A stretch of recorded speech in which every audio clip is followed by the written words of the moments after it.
My dad said you're no longer our daughter. They took everything from me, and 3 years later, they declared me dead. Then I walked into my own funeral. Hey Reddit. When I was a child, I thought family was everything. I believed that no matter what happened in life, no matter how hard things got, my parents would always be there for me. I grew up believing in the unconditional love of a mother and father, that no matter what choices I made, even if they didn't agree with them, they would never turn their backs on me. I carried that belief with me for years, through childhood, through adolescence, and even into adulthood. I thought I was safe, that no matter what happened in life, I had a home to return to. But I was wrong. So wrong. The day my father told me I was no longer his daughter was the day I realized that family isn't always forever. It started with an argument, one that escalated far beyond what I ever expected. My father had always been strict, always had a vision for what my life was supposed to be. He wanted me to follow the path he had set for me, to get a degree in a field he approved of, to marry the kind of man he chose, to live a life that aligned with his expectations. But I had my own dreams, my own aspirations. And when I made the mistake of telling him that I was choosing a different path, everything changed. I still remember the way he looked at me, his eyes filled with something that wasn't just anger. It was disappointment, disgust, like I was a stranger, and embarrassment. His voice was steady, cold, void of any of the warmth I had known as a child when he said, "You are no longer our daughter." At first, I thought he was just angry, that he would calm down in a few hours or days, and things would go back to normal. But when my mother stood beside him, silent, her face blank, I realized this wasn't something temporary. This was final. And when they told me to leave, I hesitated. I looked at them, waiting for my mother to say something, to defend me, to tell my father that he was being irrational. But she didn't.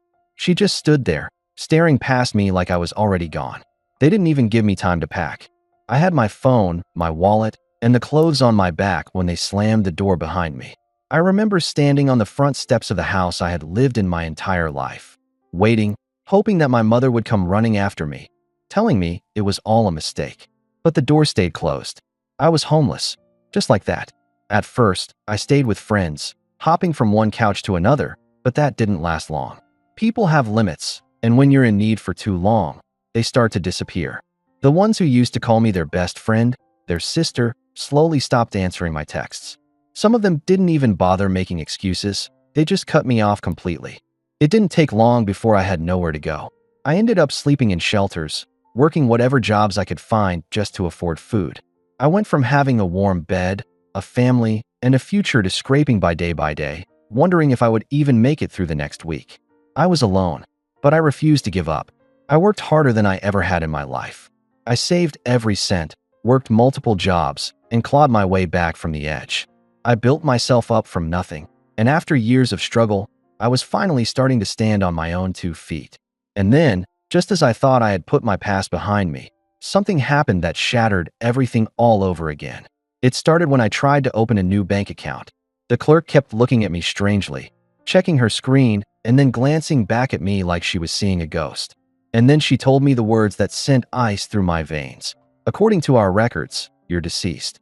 I laughed at first, thinking it was some sort of clerical error, but when I went to the government office to straighten it out, I learned the truth. My own parents had declared me dead. I sat there, staring at the official paperwork, my name listed among the deceased. It didn't make sense. I was standing right there, alive, breathing, existing. But according to the law, I didn't. I had been erased. And then, as if that wasn't enough, I saw something else. An announcement. My funeral service. At first, I thought it had to be some sort of mistake. Maybe they had mistaken someone else for me. Maybe it was a bizarre coincidence. But no, it was deliberate. My parents had not only legally declared me dead, but they were holding a funeral for me. I don't know what made me go. Maybe it was curiosity. Maybe it was anger. Maybe I just wanted to see the people who had erased me mourn me like I had actually died. Whatever the reason, on the day of the service, I walked through the doors of the church, my heart pounding. The room was filled with familiar faces, relatives I hadn't seen in years, family friends who used to visit when I was younger. People who had known me my entire life, now dressed in black, whispering about the tragedy of my so-called death. And there, at the front, was my father. He was giving a eulogy, talking about what a wonderful daughter I had been, how much they had loved me, how tragic it was that my life had been cut short. My mother sat in the front row, tears streaming down her face as she dabbed at her eyes with a tissue.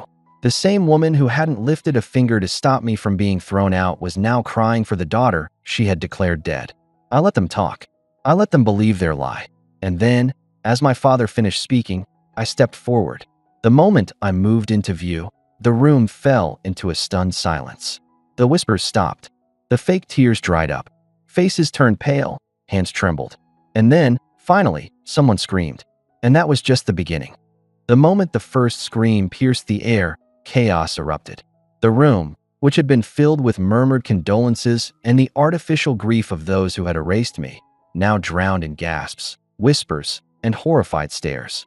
My father, who had just been standing at the podium delivering his eulogy with all the conviction of a grieving parent, stood frozen. His face drained of all color, his hands clenched at the edges of the podium as if to steady himself. My mother, still seated in the front row, looked like she had seen a ghost. And in a way, she had. Because to them, I wasn't supposed to exist anymore. I was supposed to be buried 6 feet under, out of sight, out of mind. And yet, there I was, standing in the center of the room, very much alive. I took a slow step forward, and the sound of my heels against the marble floor echoed through the silent church. Eyes darted to the entrance, as if expecting security, the police, someone to intervene. But no one did, because no one knew what to do. How could they? The girl they had come to mourn had just walked into her own funeral. I turned my gaze toward my father, locking eyes with him. For the first time in my life, I saw something in him I had never seen before: fear. He wasn't angry. He wasn't dismissive. He wasn't even pretending to be indifferent. He was afraid. Because in that moment, he knew his lie had unraveled. He knew that whatever story he had told, whatever scheme he had orchestrated to declare me dead, was falling apart right in front of the people he had fooled. I let the silence drag on, let the weight of my presence settle over the room like a suffocating blanket. Then I finally spoke. Did I miss something? My voice cut through the air like a blade, sharp and deliberate. My father flinched, his grip tightening on the podium as if it was the only thing keeping him upright. My mother let out a strangled sound, a mix between a gasp and a sob, her trembling fingers clutching the damp tissue in her hands. The whispers started again, this time louder, more frantic. Some people were backing away, as if they truly believed I had risen from the dead. Others stared, their expressions shifting from confusion to dawning horror as they realized what this meant. Aunt Margaret, one of my mother's sisters, was the first to speak. Her voice was shaky, uncertain, but there was an edge to it, a demand for answers. How is this possible? I thought she was. She trailed off, looking between my parents and me, her confusion deepening.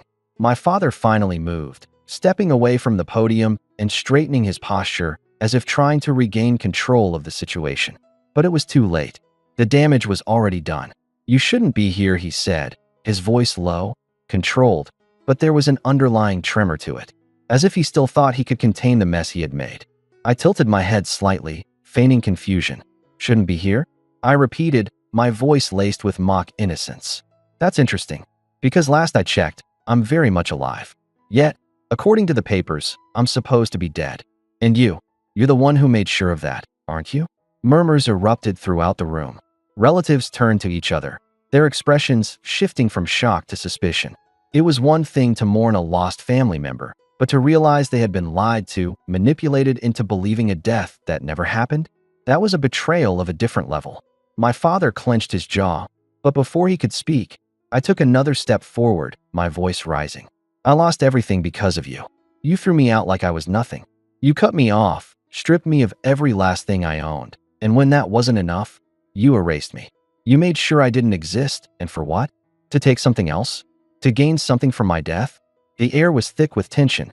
My mother looked like she wanted to disappear into the floor, her eyes darting between me and the shocked faces of the guests. My father's expression darkened, but he was out of options. He could no longer deny it, not when I was standing right in front of him, breathing proof of his deception. A few people in the crowd were already pulling out their phones, whispering among themselves. This was no longer just a family matter. This was something much bigger. And that's when I saw it. The guilt, not on my father's face. No, he was too stubborn, too prideful to feel guilt. But on my mother's. Her hands trembled, her eyes darting around like a trapped animal. and for the first time, I saw the cracks in her carefully maintained mask. But I wasn't done. I took a deep breath and delivered the final blow.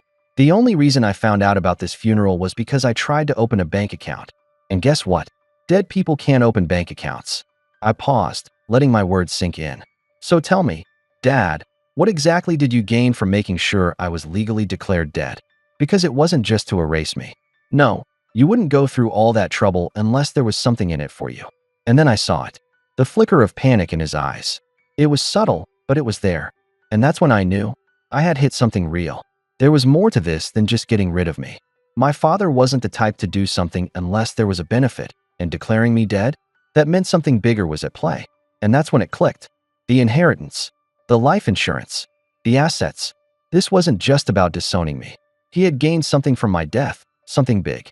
And now, with me standing there, alive and exposing everything, that something was at risk. The whispers turned into accusations.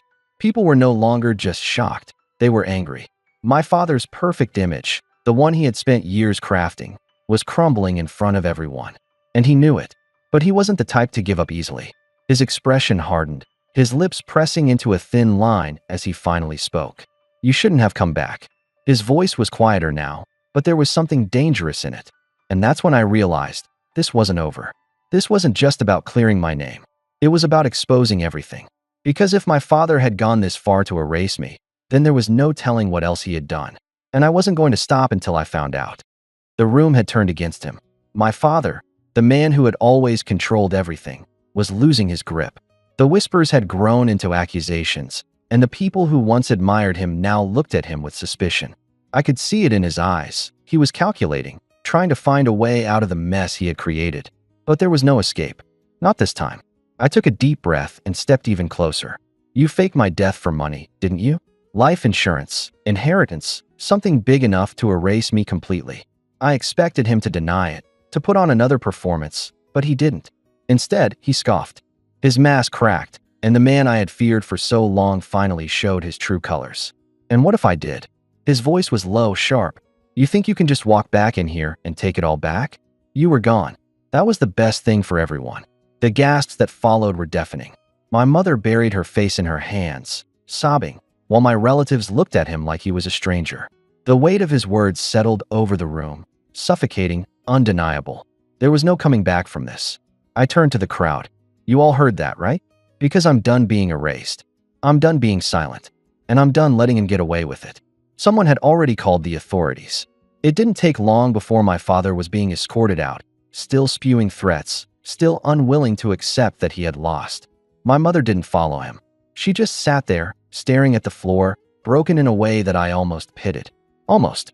As I walked out of the church, the weight on my shoulders lifted. I had spent years believing I had no power, that I was nothing without them. But I was wrong. I had built a life on my own, and now I was going to live it without the chains of my past holding me back. And this time, I was truly free.